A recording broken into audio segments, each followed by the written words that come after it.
Oh, hey. All right, guys.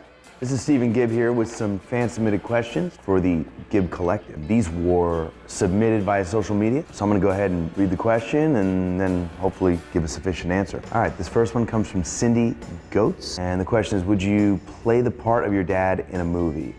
I don't really think I'm the best guy for the job. There's gotta be better actors out there than me. I mean, me personally, I'd like to see somebody like Russell Brand. I think that would be enjoyable. Cindy, no, I would not. This would never happen. I love acting, but it's a little too close to home. And I think trying to emulate someone's body language when they're that familiar to you, it would just come off like a parody. No, it just wouldn't happen. So no, next.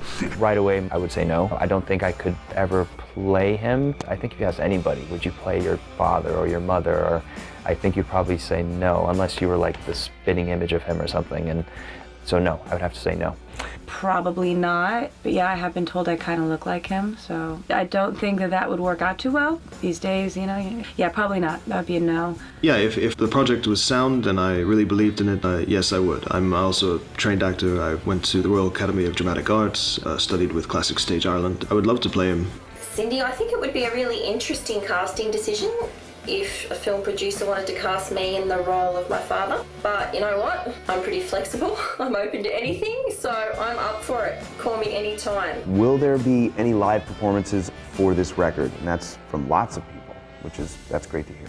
We don't have any official gigs booked, other than I do believe that Sam will be doing a festival in Iceland this summer, and she will be performing songs from the record. Honestly, I'm unsure. It's being discussed. Of course, it would be lovely. Recording this record was done in lots of different locations, lots of different times, lots of different studios, because we all live very far apart from each other. Getting someone together to perform can be just as tricky, but of course it would be fun. I would say never. Lots of people have been asking this question, which makes sense. As far as I know right now, there's nothing concrete planned. There's nothing in the pipeline. We're trying. We definitely all want to.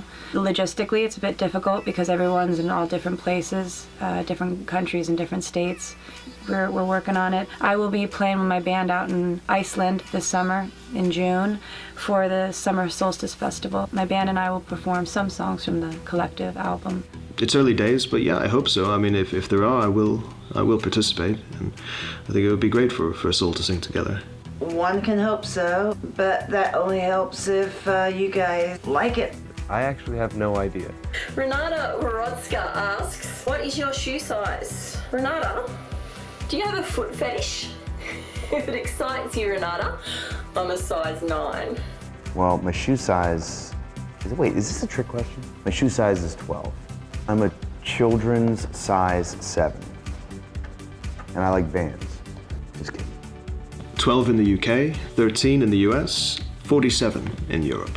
Roughly a 9.5, depending on the shoe. I actually have pretty big hands and feet for my body size, and you can make any jokes you want to about that.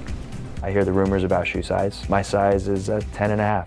Do what you like with that answer. My shoe size, a very interesting question. I guess a 6.5, depends on what shoe I'm wearing. I'm typically in sandals or barefoot. My shoe size is 11.5 or 12, depending on what type of shoe I'm wearing. What is my favorite food and drink? Asks Robert Wider. You know, I usually eat lightning and crap thunder. So my favorite drink is water and coffee, preferably together. Food, you know, I love Indian food, I love barbecue, I love a good steak. I like all kinds of food. Food is one of my passions. I would say I love food, and I love drink, but with the 5-year-old, 7-year-old, and everything I've got going on in my life, I really, really love wine. Any kind.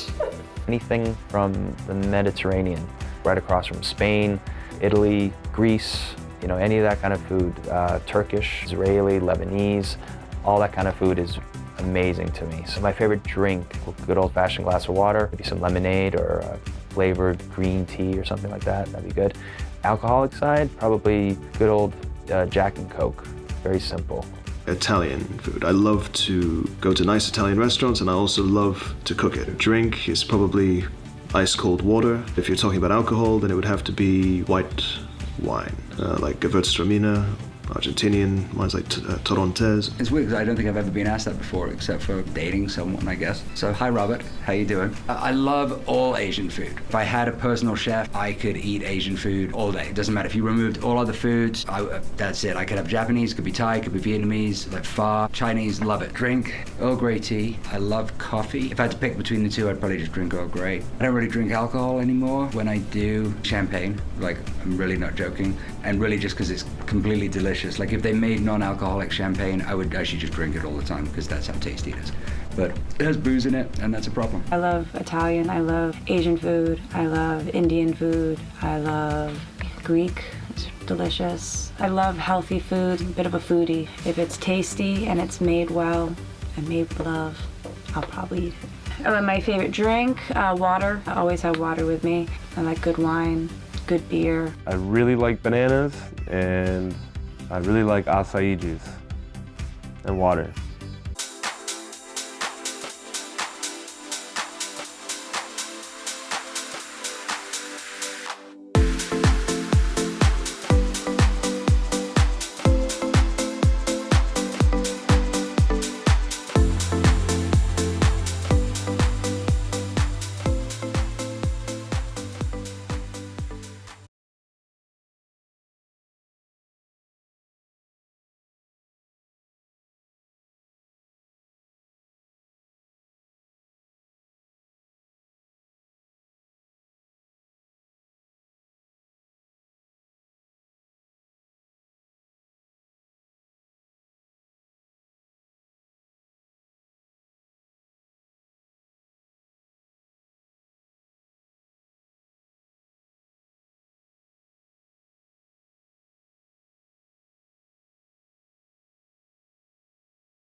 If you weren't related, which song would have made you stop and take notice the most? That's really tough because I am related and I don't really know how to imagine not being related, but I do love Nights on Broadway. I think that's like a perfect song on a lot of levels.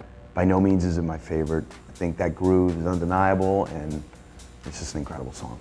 I think that's a really hard question to ask because there's so many great songs in the BeeGees and Andy Gibb catalogue. But a song that I've always really liked and is in my Spotify playlist and I've always kind of had in my car or around to play is You Win Again, which I've loved since the 1980s. I just think it's a great pop classic. From my father's catalogue, I always loved his country style stuff. So Words and Music is probably a song I would have loved no matter who sang it. I think Spirits Having Flown is an incredible record. I love that song. I started a joke. New York mining disaster, 1941. In the Morning. How can you mend? How can you mend a broken heart? Hit your soul.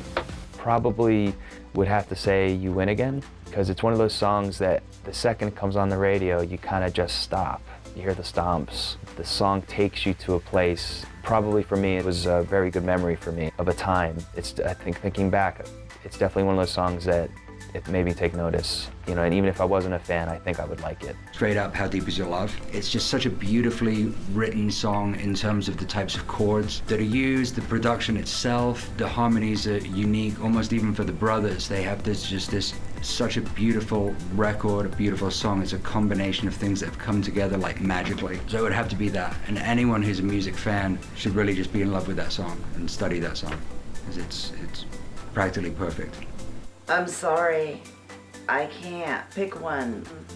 To me, they're all great. I really like Jive Talking. Of course, Gotta Get a Message to You, I've always liked. Islands in the Stream, I liked. Hard to Separate myself as well. You know, is there a Bee Gees song or album that you thought was crap? Yeah, pretty much all of them. Yeah, not really a fan. Don't really get it, you know, but I'm grateful. No, there isn't. Are there records that I like less than others? I mean, sure, I'm sure there are, but you know, Sizes and Everything is not one I listen to a lot, so maybe that would count, but by no means does that mean it's a bad record. It's just one that I don't listen to a lot. Awesome question. You know, I've thought about this though, You know, not really. There are records that I'm not a huge fan of, but there's always like a beautiful gem in there somewhere. That's only because it just might not be my style. The brothers are just being the most versatile writers and producers and singers on the planet. It just might be that one particular album wasn't my flavor, but yet there's always one or two or even three songs that just make you go, fuck me, they're just that good all the fucking time. No, and of course taste is just taste. You know, there's like what some people like, other people don't. Was there a Bee Gees song or album that I thought was crap? Never thought any of it was crap. I really try hard to answer these honestly, and I don't think I have any of them I don't like. I'm slightly biased, I guess. I think you probably, if you asked my Uncle Barry or my dad when he was here, they'd probably give you a song, maybe. Everything that they did kind of got them to where they ended up. So I think while their stuff might be not as good, I think everything kind of had something to it. So I don't know if there would be anything crap that I would think. I would have to go with no. Which Gibb Brothers album or solo record is your favorite? For me, it's probably Main Course. It's a beautiful blend of styles. You know, there's R&B, there's country, there's kind of straight up sort of British style pop, like, you know, little beautiful gems on there like Baby As You Turn Away, but then this is the record that had Nights on Broadway on it and Jive Talkin', launched the falsetto sound while still, you know, like I said, having these country elements to it. It's really diverse, but yet it's cohesive at the same time. And there's just something, you know, kind of perfect about it. And again, it was a transitional record. It sort of launched what would happen on Children of the World, and then of course Saturday Night Fever. But on the flip side of that, you know, Spirits Having Flown is just, you know, fucking fantastic because of its cohesiveness. It's like the harmonies are so tight, the productions are insane, the string arrangements are awesome. All of the songs are fantastic. It's got this energy. You know, it's practically a perfect record. So probably those two, probably Main Course and Spirits Having Flown in terms of like studio albums. You know, as far as solo, I love so many solo projects that my dad's done and that Barry and Maurice have done, and honestly, I just love it when the brothers come together. I love it when the three brothers harmonize, and just as writers, when they would hit that magic sweet spot, there's nothing that only one person could ever do. Kind of like a unicorn and a rainbow fucking.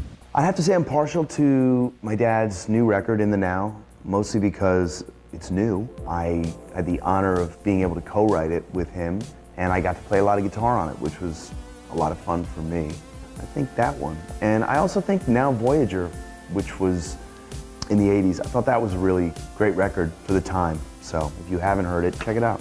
I think solo record maybe probably because, again, it's childhood memories. It would be How Old Are You from my Uncle Robin. You know, my dad, you know, produced it with him, wrote it with him. I have those memories of that album. I don't think there was any hits off that album. The title track is just great European pop music, and it's like 80s, and it's an album that makes me happy. For a Bee Gees album, probably, I was gonna say ESP, but I think maybe Still Waters. I have two sets of memories of my dad's music before I was born, which I have like no, you know, tangible memory of, obviously. So like I do have my favorite from before I was born.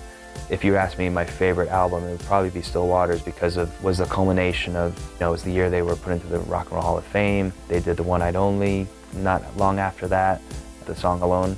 It was my 21st birthday, so, you know, it's just all those, like music for me is very attached to memories, and that's an album for me that kind of holds a special place. Massachusetts and I Started to Joke, I think, are my favorites as far as my dad singing lead.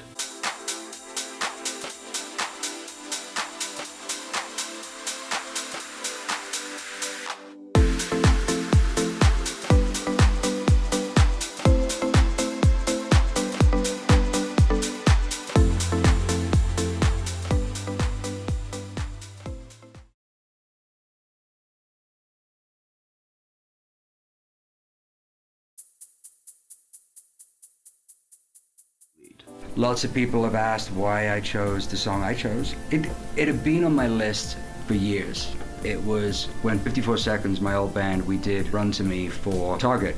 So we did that for one of their campaigns for a record. Don't Fall in Love with Me was on that list at the time, as well as a couple other songs. So it's always been floating around as a song I've wanted to do. It's bittersweet and self-deprecating. It's not really any coincidence that song was written at a time that my parents were getting divorced. I always wanted to do my own interpretation of the song, kind of make it darker and a little angrier, you know, and that's what I wanted to do with this project. When Sam came to me to talk about the project, I wanted to do something different with whatever song I chose. I didn't want it to be just like a carbon copy of something else. Yeah, that's pretty much why I chose it. I chose Fool for a Night for lots and lots of reasons. Firstly, because it was just a great little pop song, really well constructed, really interesting song that we could do some good arrangements with, but also because lyrically it really spoke to me. I think if you actually sit down and look closely at the lyrics, it probably says a lot about where my father was at the particular stage of his life that he wrote and recorded it. It's actually really quite sad and quite dark in places. And also because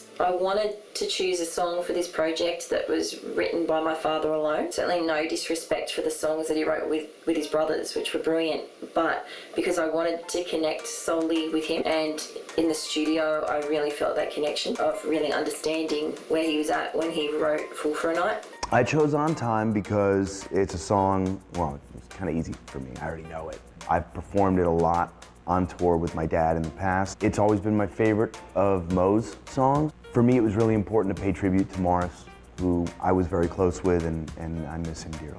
So thanks for asking. Well, I chose it because not only does my voice lend itself already to that song, but it does hold a place in my heart, and I think it's one of the best songs that all three of them wrote together, so that's why. Sifting through songs, we're just kind of trying to figure out the best songs to put into the album, ideas for the album. It was really just research to see where we wanted to go with it, what songs I wanted to do, what songs we could pitch or see if anybody was interested in doing. In the process of that, I stumbled on Please Don't Turn Out the Lights, which I wasn't very familiar with the song, but once I heard it, I literally played it over and over and over again. And I just fell instantly in love with it. It spoke, you know, it spoke in volumes to me. And the idea, you know, once I realized we had 4 of the eldest kids singing on the record and recording songs for the record, I thought it would be really cool to have each of them sing a verse. Since there's 4 verses, each Robin and Barry switch back and forth on each one. So I thought it could work out, and it did. It was incredible. I mean, it brought chills to me when I heard it for the first time and hearing everybody's harmonies together, and I was just really glad that it worked out so well, and everyone sounds beautiful. I've always had a connection to the song. Every time I ever heard it performed as a child, I always had a connection to it. It's a fun song, and I just kind of naturally fell into place for me. Was it hard picking that song? And the answer would be no. It was very easy. Thank you. No, not at all. It was. I knew I was going to use an orchestra. I knew sort of in advance that I was going to be working with Ludwig Griswold, longtime production partner and film composer. I knew we'd be working together again on this, so I knew there'd be orchestra. 2 of the songs that I really wanted to do were Heart Like Mine, beautiful song, and Tears from the One record, very sentimental song for me for a lot of reasons. But both of those songs I wouldn't have done too terribly differently, and also they require a very delicate touch. I wanted to do Tears. Tears has a slightly sort of jazz element to it, and I would have wanted to milk that further. I would have wanted to sort of kind of strip it down and take it to its roots, so I would have wanted to have worked with some really talented horn players, and we'd have had to do a string arrangement. And Heart Like Mine is very orchestral. Even though it's a lot of synthesizers, it's got an orchestral feel. So we had a deadline. It would have been a lot of work. Don't Fall in Love with Me was perfect because I was able to record it as if it was kind of a live recording, raw and gritty, but still have the orchestra behind it. Plus, I wanted to do something different. Tears and Heart Like Mine would have both stayed within that sort of tempo and within that feel. Don't Fall in Love with Me was simpler, and we were able to make it raw and gritty. So that's really, but it was hard. It was a hard decision. Not at all. I mean, the only difficult part was trying to choose the one that you wanted to do, because there's so many. So I guess, yeah, it was hard picking this up. No, I had no trouble in picking the song. I looked forward to doing it for a long time. I was happy to show it to other people, finally.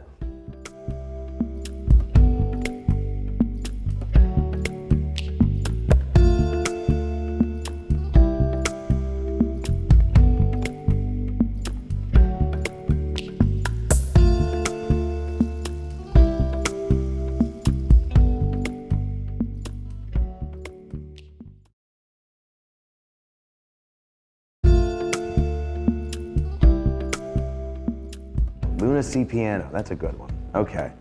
If you could suspend all sense of time and reality, who would you want to sing with from any genre, era, style, etc.? I don't know that I would want to sing with anybody. I kind of think of myself as a guitar player and a musician first. So for me, the answer would be something simple like I'd love to jam with Led Zeppelin, Leonard Skinner, Black Sabbath, the list goes on. The Allman Brothers Band, you know, for me, that would be an amazing thing. But if I could suspend all sense of time and reality, who knows what else I could get done. Obviously, I would think of it in sort of like a duet, you know, because as amazing as, say, Frank Sinatra was, I've never sat around thinking, God, I'd love to have sung with Frank. You know, to be honest with you, this is going to sound strange because you might not think it listening to my music, and then of course, you know, Barry did it. I have always wanted to sing with Barbra Streisand. Like, I would just love to sing with Barbra Streisand. I think that would be so cool. So yeah, I mean, she's one of my favorite singers of all time anyway, but I would just love to do it. If anyone knows Barbra, I'm ready. Would have loved to have been able to sing with Elvis Presley, Louis Armstrong. I already got to sing with the Mills Brothers. That's pretty much it. My dad. I got to work with him, I got to record with him. So we did sing together technically on some things that we did, but I never got to perform on a stage with him, which would have been incredible. So yeah, my dad. When you chose the song, were you thinking of it being the best homage to your father or something else? Well, it's actually an homage to Maurice, but what I was really thinking of it being was an interesting reimagination or an interpretation of the song. Me personally, I'm not a big fan of covers that sound almost exactly like the original, so I wanted to do something different and something that's hopefully exciting for the listener and maybe even garner some new listeners, so.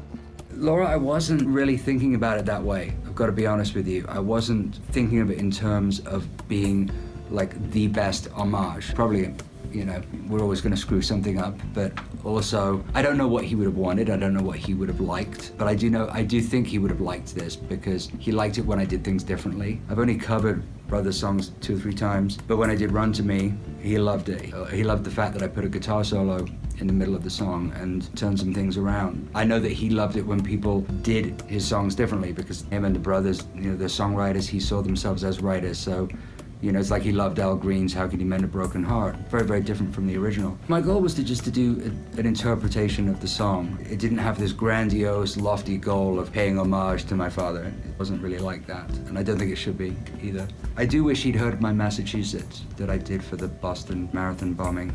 That was very cool. Actually kind of surprisingly similar to the original, but I don't know if it's the best homage to my dad, but I think it does pay respects to the legacy, you know, the harmonies, and obviously the songs are theirs. I think it's a very special thing that we've all done to come together to do this in their memory and in their legacy of their music. I think we probably all wanted to see if we could actually do it as well. It's one of those things that's almost like a faux pas. You don't do a song from your dad, you know, you can't ever make it better, or you can't do it again, but you know, I think we all did it. We did the music justice, I would hope, and I hope you all end up liking it. It's a good question. I was just trying to have a good time, and if it was received well on the other end, that was just more to be happy about. I wasn't sure actually when I was making it how many people would ever hear it. At the time, I didn't think it was going to be this size of the production it's at now. It was about really just honoring them and being a part of putting their music into a different genre a little bit as well, opening it up to new ears, to new generations, doing it well enough so that they would be proud and they would feel honored. Well, that was what my goal was, truly paying tribute to them.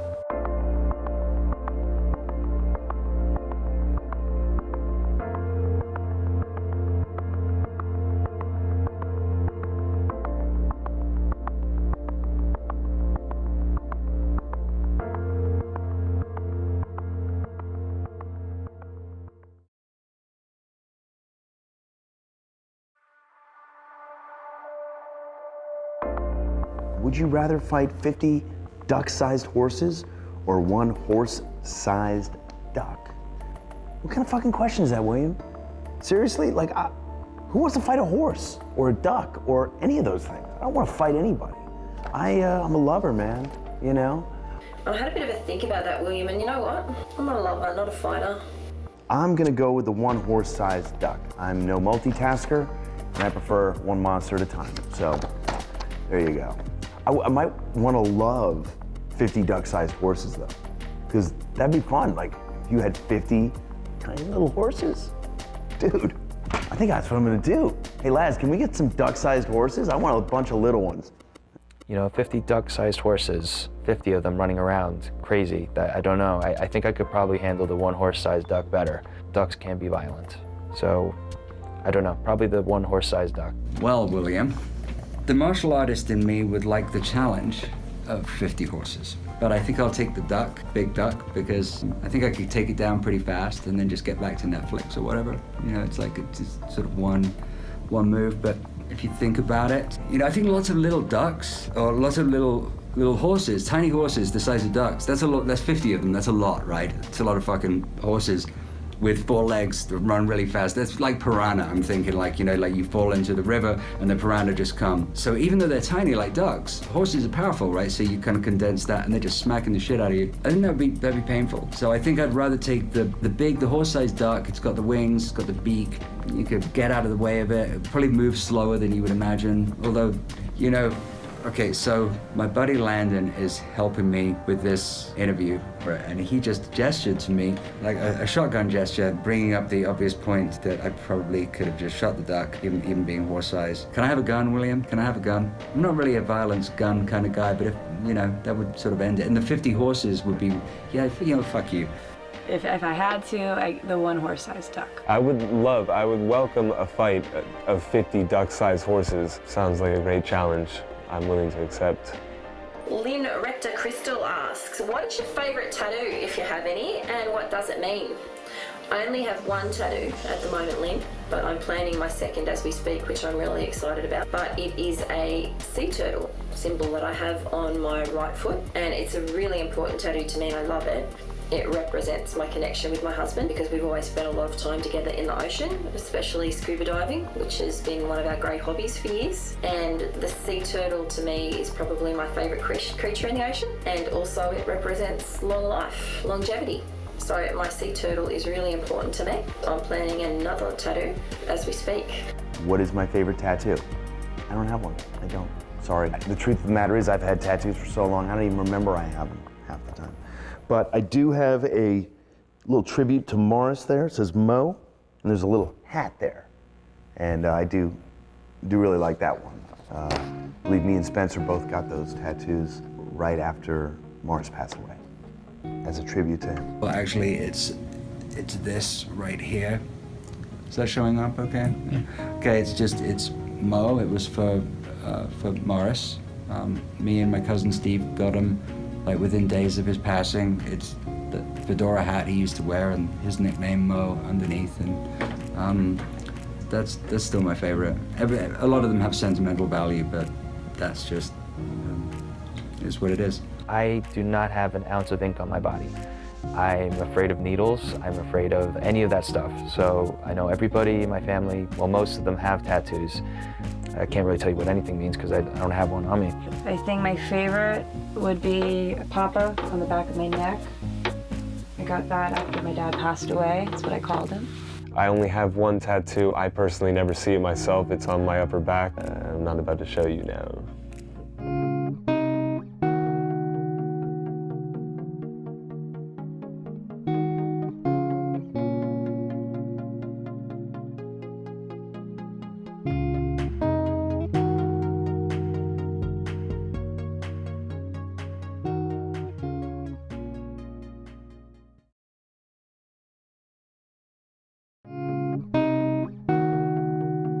Have you ever performed somewhere where everything went wrong or it was a total disaster beyond my control? Yes, I have.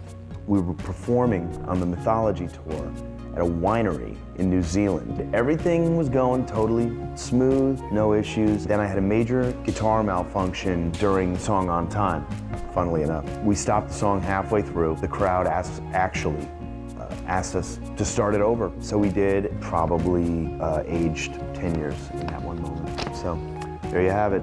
Yeah, Kelly. Definitely, you know, playing a band long enough, it happens. Probably my most memorable scary show was on 54 Seconds did one of those rock and roll cruises. We were in the Caribbean and we were doing our headlining show on this big outdoor stage. We played this set in torrential, crazy, like Caribbean wind. We brought minimal equipment with us for the gig, and so Stuart Cochran, our keyboard player, had like a laptop set up with his keyboard, so he didn't bring all his vintage analog synths. And all of a sudden, the keyboards kept crapping out, and it was because the wind was blowing his laptop shut on stage. The drum cymbals were flying around. It was just brutal, and you could see that the crowd was kind of freaking out too. And when we got off stage, they told us that the lighting trusses, which were like, a couple of 100 feet tall, it was a giant outdoor stage on a ship, were swaying like this way while we were performing. They really should have pulled the plug on that and pulled us inside. We chugged through the gig, but we were more freaked out after. We were sort of like scared after the fact. We were like looking at each other like, we shouldn't have played that gig. But of course we were still alive and no one was hurt. There was one time actually, but it was not performing music, it was when I was acting. One of the actors that I was in a scene with, they did not know their line. There's that like 5 to 10 seconds where there's just dead silence on the stage. Everybody in the audience is looking at you. So I improvised, luckily saved the scene. That was probably the closest to where kind of everything went almost pear-shaped. A lot of times when I used to DJ, much younger, we were always making the power go out. Always a problem with power. Yes. Whiskey a Go-Go, Club Lingerie, The Troubadour, many disasters. One of the worst was when being under 21 and you're not supposed to be in a bar in Los Angeles, under 21. You're allowed on stage and backstage. Most of my family was there. The lights failed, we had a power failure. The guitarist left his guitar at home. I thought someone else had taken it. If you could name it, it went wrong. But those were fun shows because you just never knew what was going to happen next. There's more than a few, but one particular one was when I was in this girl group years and years ago. We were performing at this charity in Florida to raise money. It was me and the girls. We used to do routines and all that kind of stuff, very girl groupy. And we had these stools on the stage. As soon as we started singing and everything, one stool hit another, then another, and they all just fell off the stage. We're all kind of scrambling, trying to figure out how to rectify the situation. So we just kind of wing it. We got the chairs back on somehow. We had these little sashes, like little scarf things that were really long and thin. And so as we would dance around the chairs, the sash would just get caught underneath each of the stools and just wrap around our bodies. But yeah, it was a big old cluster. But we all had fun, so we had a good laugh, and we moved on.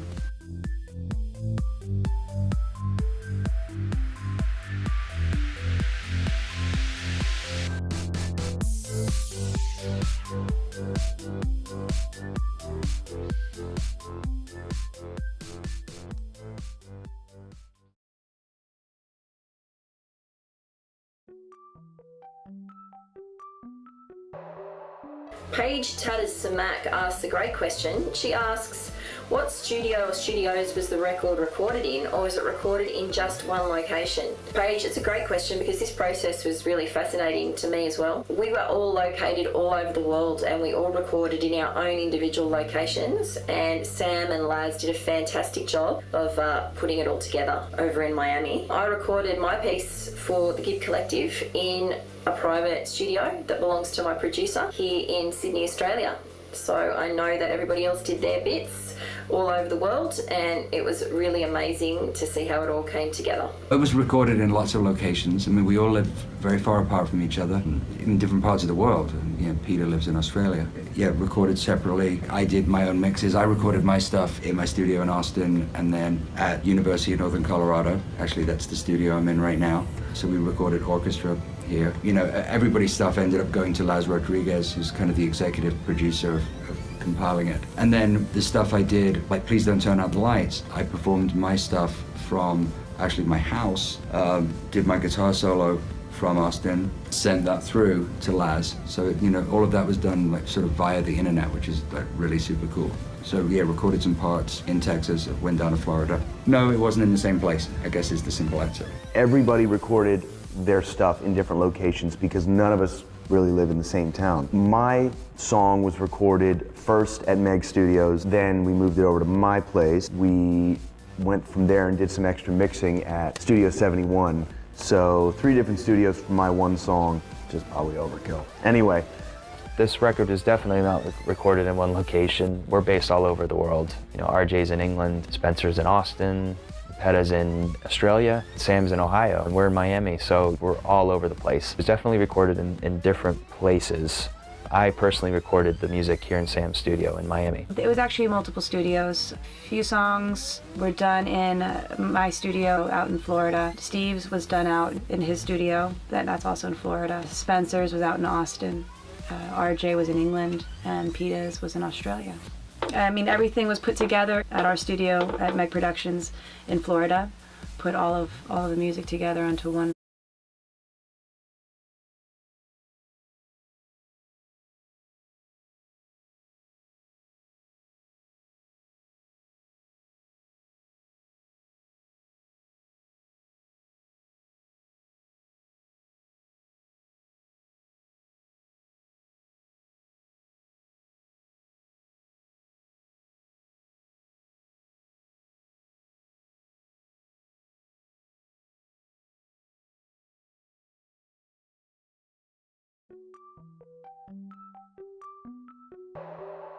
Paige Tatters Samak asks a great question. She asks, what studio or studios was the record recorded in, or was it recorded in just one location? Paige, it's a great question because this process was really fascinating to me as well. We were all located all over the world and we all recorded in our own individual locations, and Sam and Laz did a fantastic job of putting it all together over in Miami. I recorded my piece for the Gibb Collective in a private studio that belongs to my producer here in Sydney, Australia.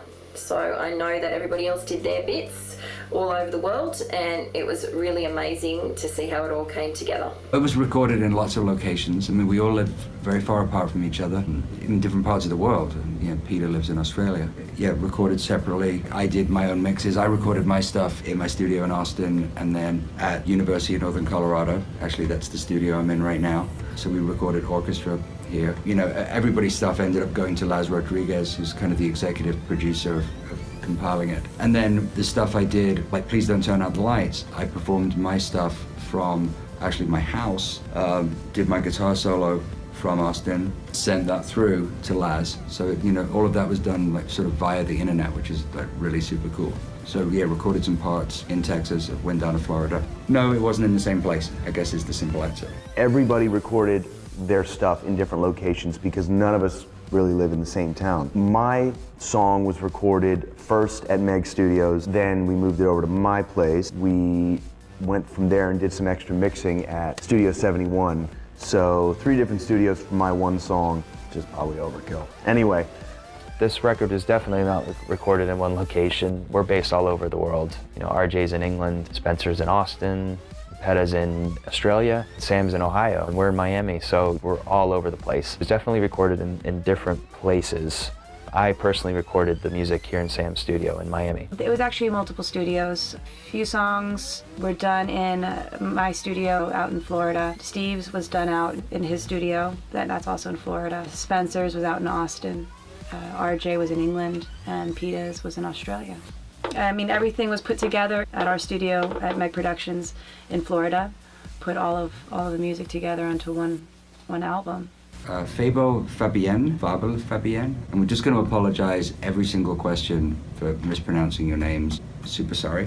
What is my favorite song of my own? That's a really tough question. I've written a lot of songs and different genres too. 54 Seconds was very psychedelic in a lot of ways, whereas the stuff I do now is more raw and sort of an older R&B kind of flavor. I've got so many songs that I'm proud of. And when you write, you always want to write better songs than you have before. So it's just a hard question to ask, but I think if you pin me down, I would say Hey World. Not the most complex song I've ever written, but I love it lyrically. It's poignant, probably more politically relevant today than when I wrote it a few years ago. Yeah, I'm really proud of that song. So yeah, Hey World. Makeup. I'm not wearing makeup now. It was one of the last projects all four of the boys worked on for me with another song called Naked Feelings. It has a lot of great memories and a lot of great times. Probably Take a Deep Breath. I wrote with Sam and Laz. For me, it's just a really pretty song, and I have very good memories with it. So yeah, I think that's probably my favorite. Loving the energy of Wild at Heart. I love that one, and So We Dance. They're just fun. But I think my favorite at this time in my life would be Mama Told Me.